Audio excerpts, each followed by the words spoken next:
to Small Talk with Jill, exploring businesses one virtual interview at a time. Today we'll be speaking with Linda and Lindsay of Fashion in Action. Fashion in Action opened their brick and mortar store in October 2018. They're a fair trade store with items purchased from India, which Linda handpicks each January during her travels. The items are handmade, colors are vibrant, and the fashion is beautiful. The action piece is because they give their profits to help give children a free education in India. Linda and her husband operate their own non-for-profit, Namaz Foundation. They build schools for the poorest children in India and began in December of 1996. Wow, what an impressive story. Ladies, I am flattered to have you on Small Talk with Jill. I'm going to start with a question that I think many are asking. They've read about it, they've heard about it. What is fair trade? That's a great question, Jill. So, fair trade is when you purchase an item, in this case from India, and everyone wins. So oftentimes when you hear about other countries where people are getting ripped off, you buy their products and you basically steal it from them for a cheap price, and then you bring it home and make a huge profit, right? So fair trade is when the person, in this case in India, creates the product, you give them more than they asked for, a very fair price for their goods. So they're happy because they just made a lot of money. Bring it back and you sell it here, but the other pieces in a fair trade store, you give your profits to someone else. So it's a continual pay forward. That's right. Yes. It's all about paying it forward. I think that will clear it up for those that are afraid to ask. So now my next question is, how is it with a mother-daughter working together in business?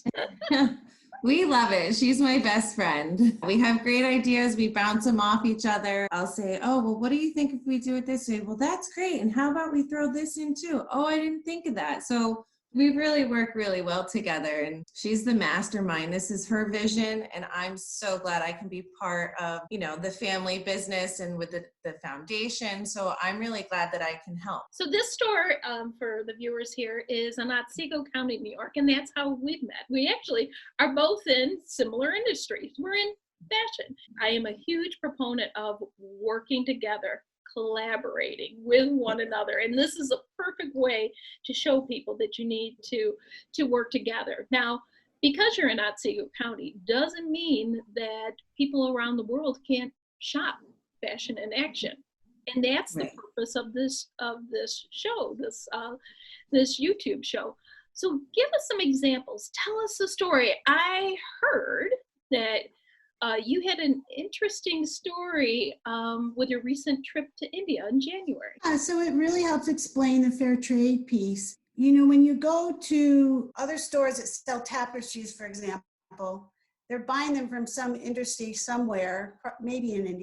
Someone's making those. And so I know the man that literally makes those prints in India. I know the people that make those bags. We have a pillow, for example, a certain group of goods from a town called Curran, where a woman makes a pillow and it takes her 1 month to sew it. It's all hand stitched. We sell that item. It's like buying a piece of art because no one has it like it. In between sewing these pillows, they're cooking over an open fire because they don't have stoves or refrigerators. They're washing their clothes by hand from the water they carried from the well on their head. So, this is really villages that are struggling. So my fair trade story is this. This year, I went to a different store in the southern part of India. Our schools aren't there, but we were visiting. And there was a great little shop, and a husband and wife team with one of their sons was running around. And I walked in and I looked around. I really liked the stuff. And I said, oh, these pants are different. There are 3 or 4 pairs hanging there. I said, what kind of colors do you have? And she said, oh, that's all that we have, just those few. And I said, I'll take them. She said, all of them? I said, yeah, I'll take all of them. And what about these skirts? Do you have other colors of these skirts?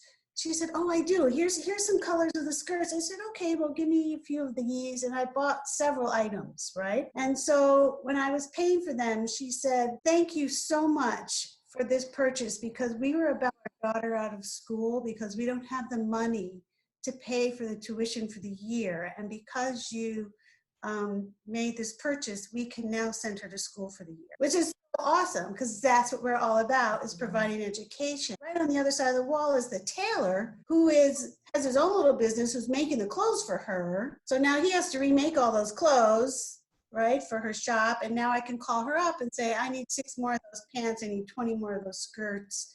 And so now we've started this business that it just keeps going. Well, and then that's how the relationship is, just like that. You walk in, you find a shop. Hi, I really like your things. They have no idea she's going to buy one thing. They had no idea she was going to buy basically the whole store out. And they're so grateful. It's amazing. And it really hits you right in the heart. It's the feel good. And that's what we really love about this too, is we have that connection and that relationship with everybody over there that Mom does business with. That's what I love about this. So it actually brought tears to my eyes, and you were telling the story because I can picture. I'm a passionate person. As you get to know me, you find I'm very passionate about, and I can just see and feel your passion of, that person, and I want to sell this piece to somebody, because I know the hard work. I can see her stitching there. I can see him working on it. It's an incredible story. I want to kind of change directions here. I want to talk about your nonprofit, about, as you touched upon here, that their child wasn't going to be able to go to school. And ironically, you made that purchase, and it came a full circle to another passion of yours. So tell me about this. So the Namaz Foundation, my husband and I have a private foundation that's almost 25 years old now. We started with 50 children buildings, and those kids were the poorest of poor in the village. And although it's a law there that all kids have to go to school, that doesn't happen.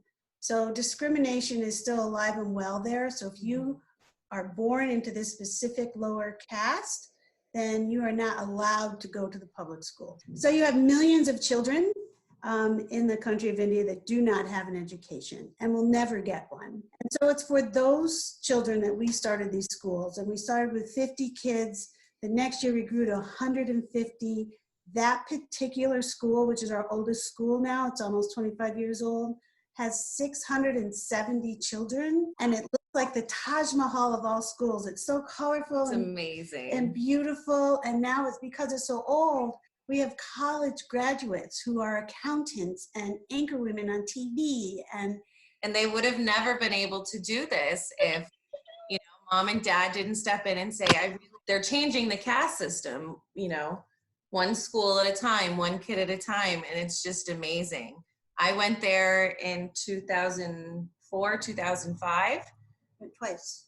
And that was my first trip. And I grew up with them going and learning about it, but to actually physically be there, the joy on these children's faces, and they're not just learning their language, they're learning English and Hindi. They're reading it, they're writing it. Their kindergartners are writing perfect cursive. These children are determined to learn, where our kids go, is it a snow day? I don't want to go to school. And these kids are up and ready and in their uniform, and they go to school. And then the motto that we have for the Namaz Foundation is each one teach one. Oh. So kids are going to school. So when they go home, each one of those kids, so I would go home and I would teach my mother. I would teach my grandmother. So they're continuing to teach their families so that the whole village becomes literate. Is there a number that can be associated with what does it cost to educate a child in the areas that you've been educating? There is, it's a little difficult now to break it down individually, but I would say it costs about $300 a year for one student. Each school is in a different region, and each region is completely different than the next. So, but picture this, in our own area, our school with 670 kids is as big as any central school around here. And so for 670 students and all of that, it costs about $100,000 a year to operate that building, which includes teacher's salary and all of that. And I also will add that each school is computer literate. They have a computer. It's not a bare bones school. They all have computers and libraries, which is something even the public schools don't have. Hey, So this video could reach them. it could. So with the building of the schools, you're building it from the ground up? Are you Yes. structurally building it? So in addition to educating, helping feed a family, helping educate a family, you're also creating work. That's right. So the local, contractors are the ones that are hired. You're right, that we're creating jobs, lots of them. I don't even know what to say. I'm in awe. I'm in complete awe. And again, I go back to the small businesses in small, and I'm not using that. I'm using it as the term small businesses, rural communities. Look what you're doing. You're doing gigundous things. So that's the purpose. Get the story out. My big question here is, what have we missed? Because we have people's attention right now, you two ladies. Is there anything that we missed? Anything, any question we haven't asked? We'll come back. I'm going to re-interview you, and I want to know more. Okay, well, let me just say about the foundation really quick that we started with 50 kids in 1996, a rented one room. And now that school has 670 in a 2-story beautiful building. With gardens and a playground there. It's the only green space in the village. Everything else is dirt and stones and rubble. Like, it's the Taj Mahal. It's an oasis. And we also provide lunch for children, which is not, we take that for granted, but they don't do that in that country because these are the poorest kids and they don't have proper nutrition. So you can't learn if you're hungry. So we give them all you can eat lunch also, which the teachers serve them personally, and the teachers do a lot. But we have 2 other central schools and 2 other locations. So totally we have 1,800 children that are currently getting an education. And we have, I'm losing track, over 200 that are now in college or have graduated from college. So ladies, you have a huge pay forward mission. So right now, brick and mortar stores in our area are closed. And I'm wondering about your online presence. Was it something that you were actively involved with, or did the unfortunate circumstances of the Corona-19 pandemic, did it help push you with an online presence? If you can touch upon that for us. Yeah. So when we opened, I was sitting in the shop and we said, well, we need a website. So I somehow figured out how to make a website. And it's slowly been getting, traffic, but then coronavirus happened and we had to obviously close down, and I have children. So right away I'm like, doors are closed. That's it. And that happened the 14th, right? March 14th. Middle of March, yeah. So that following Saturday, I said, well, let's do live Saturday from the shop, because everything that's in the shop isn't on the website. We have hundreds of silk scarves that are just beautiful, and you can't just individually take pictures and sell that. So there's just certain things in the shop, and we started doing that, and we started to get a better presence and said, okay, well, you like what you see here. If you want more, you can go to the website. So the online presence is building. They can follow on Facebook to see some fun, unique little tricks and tips of fashion, but the website is up and active. You'll ship anywhere that somebody orders from. And in the fun thing to visualize with this is my purchase at Fashion in Action is helping educate a child clearly across the world via you and your vision and your dream and your love and passion for humanity. Yes. And it's, we're not going to get through this if, it's like you're doing it for yourself. Like, you got to help others, because that's how what makes the world go round. We all have to help each other. You're helping us right now. We greatly appreciate that. We're helping the children, and it's just what we have to do. I've been using this motto since the very beginning. When I closed my shop, I did a live Facebook. I did an 11 o'clock announcement. I'm going to announce, and I was I think I was the first local. I'm an asthmatic, so I, I wanted to close my doors and see what was going to happen. But the motto I use is, it's not about me, it's not about you, it's about us. Absolutely. And we look at, I think the world would be a better place if everyone looked at that direction, just like you. Oh, I am in awe of you, ladies. And your husband. I can't forget his participation. We make a good team. It's all about teamwork. It is. It is. Local teamwork, our teamwork of teachers in India, our teamwork of the whole team. It's the team that makes it work. And then it's that helps us to keep going and to continue helping with this just extra piece to give back to the children. And you have awesome products, whether it's a tapestry or fun pants or a parasol or a simple scarf. By the way, that is gorgeous. Absolutely gorgeous. Thank you. Well, ladies, we are going to get the word out about you, and I look forward to hearing back from you that we reached people beyond your dreams. Thank you. We so appreciate it. Can't even thank you enough, Jill. Really, this is like a gift. It's such a great gift. Thank you. Thank you.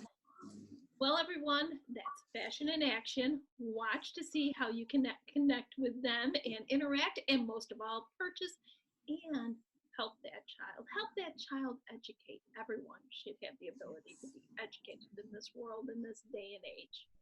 I thank you. Everyone, be safe, be well. Thank you. Namaste. Namaste.